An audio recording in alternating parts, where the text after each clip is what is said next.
Welcome to the 517 In Your Business podcast. Here's your host, Mary Gaida. Today, we have a very interesting and kind of deep conversation as we head into summer because it impacts almost every family with a teenager, and that is the summer driving season. In fact, the period between Memorial Day and Labor Day is often called the 100 Deadliest Days, and we're going to get into why it's called that. So we're joined by attorney Katie Tucker from Sinas Dramis law firm to talk about why crash rates increase during summer months, what parents can do to help young drivers stay safe, and there are some Michigan rules and laws that every family should know. So Katie, thank you so much for joining us today. Thank you, Mary, for having me. It's wonderful to be with you and talk to listeners about this really important topic. What are, by the way, the 100 deadliest days, and why does this time frame get so much attention every year? Yeah, so the 100 Deadliest Days is that period between Memorial Day weekend and Labor Day weekend, the summer months that we all look forward to in Michigan all year round. But unfortunately, what it can mean for teen drivers is higher crash rates. Actually, we see this across the country, but particularly in Michigan. School is out. Students now have more freedom, more time on the road. Teens tend to spend time with friends. There's more passengers in their car. They're driving more often at night as the daylight hours extend, and more distractions. We're seeing more and more distractions for all ages of drivers, but particularly among teens. So it's really a factor of more exposure. Teens are just on the road more, and then we're seeing higher crash rates, which is really concerning. Right. So we've got that summer sort of freedom going, and they're on the roads more. So what makes them particularly vulnerable compared to older, more experienced drivers? A few things, Mary. One is an experience. Driving, of course, is a skill that people develop over decades, and new drivers just have not encountered enough situations on the roadway yet. They are still facing some common challenges with judging speed, managing distractions, recognizing hazards early, driving at night, driving in unexpected weather. And also, teen brains are still developing, and that impulse control and risk assessment are things that have not fully developed for drivers who are in that teen age range, and really don't develop until someone reaches age of maturity and adulthood in their early 20s and beyond. So all of those things kind of make a perfect storm and really put teen drivers at a higher risk. I'm really glad you brought up that point because I think people are like, well, my kid's really smart and responsible. It's not your fault. It's not the kid's fault. The brain really isn't developed until what is it, age 24, 25? Yes, absolutely. Yep. That's what research shows. So absolutely, your kid can be extremely responsible and extremely mature and bright for their age, but that, brain development and again, impulse control risk assessment just has not caught up yet. Right. So what types of crashes do we commonly see most involving young drivers? Most commonly, we see issues with speeding, following too closely, distracted driving. Of course, again, something that affects all drivers of any age, but particularly among teenage drivers. Failure to yield, leaving their lane departure crashes, and then some summer-specific issues with teen drivers. Again, driving with friends, again, adds to the distraction. Right. Driving to events and activities, and then being on the road late at night. Those late night driving treks can be particularly dangerous, especially for teens who are not used to nighttime driving and the different challenges that can pose. So we really see risk increasing with the more passengers who are in a vehicle and the more distractions that are inside the vehicle, whether that be, listening to music. Hopefully, teens are instructed, do not be on your phone, but of course we know some are. But again, more people, more distractions. So that's one of the biggest risk factors is multiple passengers. Right. Do you think construction is an element in that too? Because there's so much more, obviously, in this season. Absolutely, Mary. Yes, the construction, as we all know in Michigan, summer is really also construction season. And again, it's something that's new that a lot of more inexperienced teen drivers have just not encountered. And we see lanes narrowing, different traffic patterns slowing down suddenly. And for teens who have not encountered that level of construction on our roadways, that's really a new sort of hazard that they're navigating. And with those distractions, it becomes even more dangerous. Right. Let's talk about passengers and why friends in the car make such a difference. As I was mentioning, Mary, of course, the more conversations that are happening, even if the driver is not using their phone, which of course, again, it's against the law in Michigan to use your phone while you're driving, but their passengers may be, right? So the passengers may be watching a video or, on Snapchat or texting friends. And all of those things are distracting to a driver, even if they are not the one that's using the technology. And Hmm. there's also, among teen drivers, more of a social pressure to engage with their friends while they're in the vehicle. And new drivers are already multitasking. They're already taking all of these sources of input and trying to filter and process.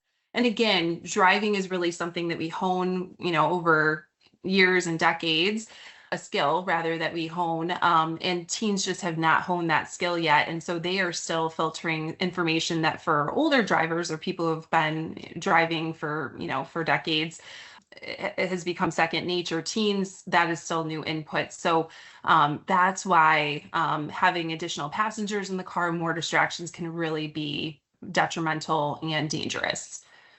Parents often struggle, and I know I did, with sort of finding the right balance. So, how can we coach a teen driver without making them feel like we're, a helicopter parent? Yeah, it's a tough question. And honestly, I will say that my children are very young still, so I have not had to have these conversations. So I don't speak from personal experience of having the conversation with your teen, but from a legal and safety perspective, and something that I hope to do when my kids reach that age, is to talk to them about building habits. I think that's kind of a foundational approach. So putting your phone away before you start the car, setting it aside, putting it in a safe place every single time you get in the car.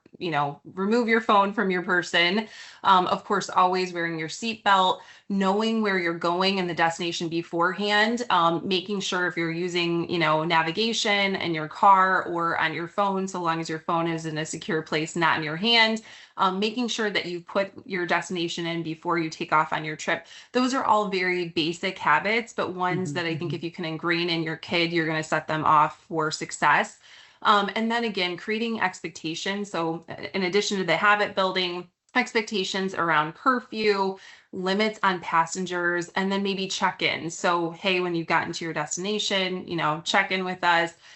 If you're having an issue, pull over, call us. But making sure that there's some boundaries set up before you turn the keys over to your kid or your car over to your kid can truly save their life and the lives of others on the road. So, hugely important. Yeah. If you could give parents, I don't know, three or four very specific things they should do this summer, what would you say? I would say four tips that I have. First of all, and again, speaking as a mom of littles yet right now, but from what we've seen from a legal and safety perspective, these are some tips that I think are really helpful for parents. Making sure that you are driving with your teen regularly. Again, the best way to know whether, your teen is in a position to safely navigate our roads is to know how they are driving. The only way really to know that is to drive with them. So even after they've gotten all their hours and they've passed their driver's test and they've gotten their license, it's still important to drive with your teen on a routine basis. Continue to coach them, build experience, help them navigate those new challenges, construction, some of the other things, nighttime driving that we've talked about. The work as a parent doesn't stop when the teen gets the license, it continues. So that's tip number one. Number two is to actually talk through scenarios. We just, again, mentioned a few: construction, aggressive drivers, weather related issues. What do you do in those situations, right? And of course, we're hoping that through the driver's education program that teens and students participate in, that they're getting some of those life skills and information about how to navigate different scenarios. But it's really important to reinforce that. So talking about the scenario before the teen encounters it, I think, can be really helpful. Tip number 3, as we've talked a lot about this morning, limiting distractions. So again, enforcing limits on passengers, whatever that means to your household, phones, music use, just making sure that your teen understands that these are things that really can affect them, and limiting those. And then finally, leading by example. Our teens learn from us, right? Our children learn from us, and we model more by what we do than what we say.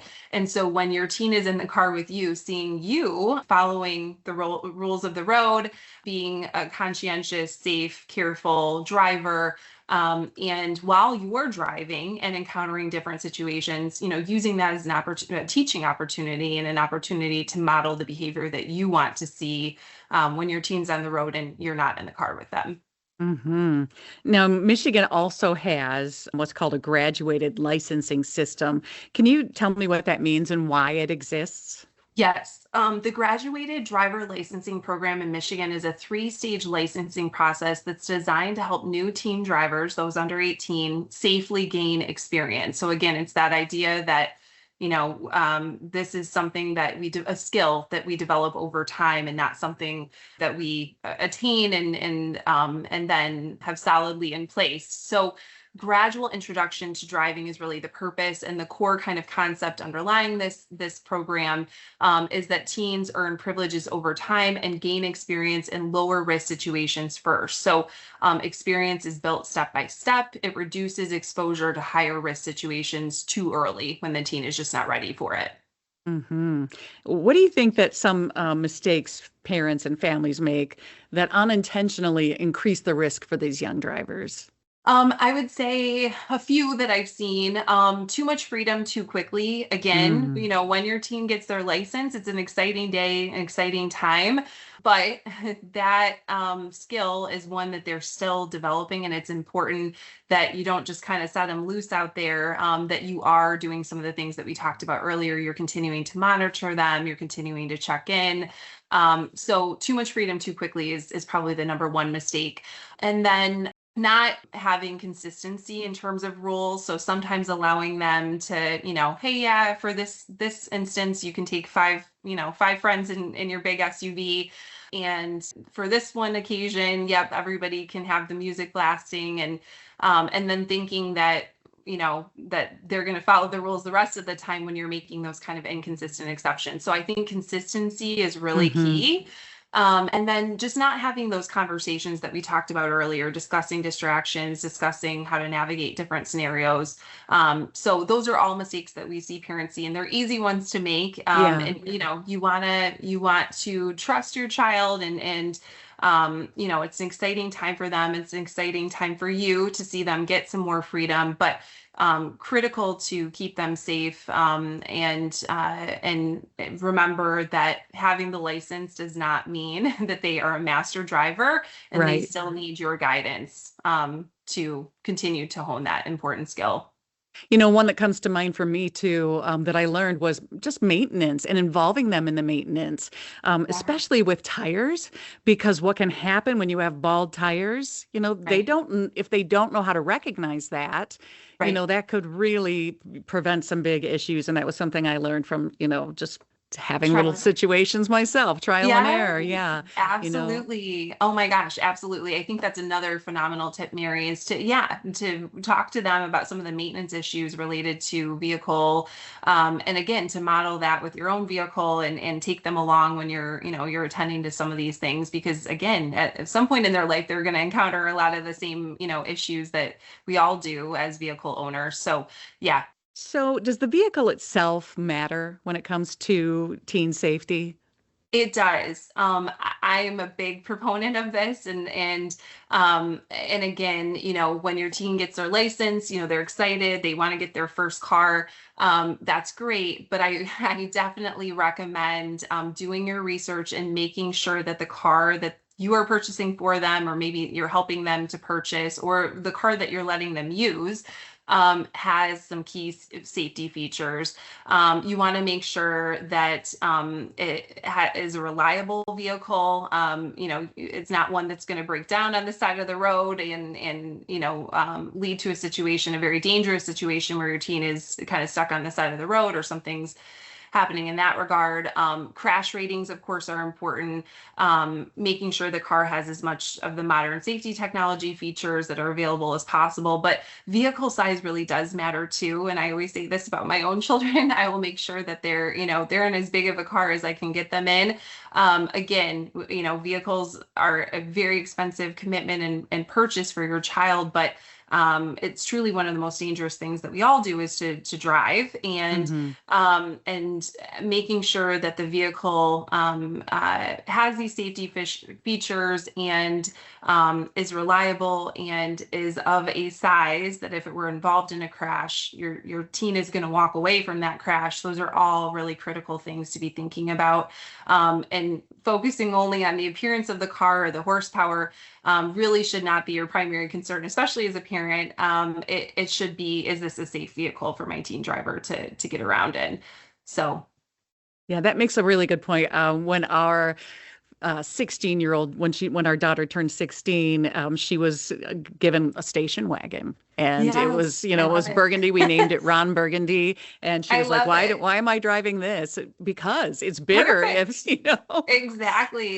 Yeah, full supporter of that. Yes, it does not have to be the coolest car. It's got to get you from point A to B and safely. And that is our biggest concern. And, sadly, I've seen too many stories and been involved in too many cases where, vehicle maybe didn't have some of these safety features, and it really leads to some really horrible outcomes.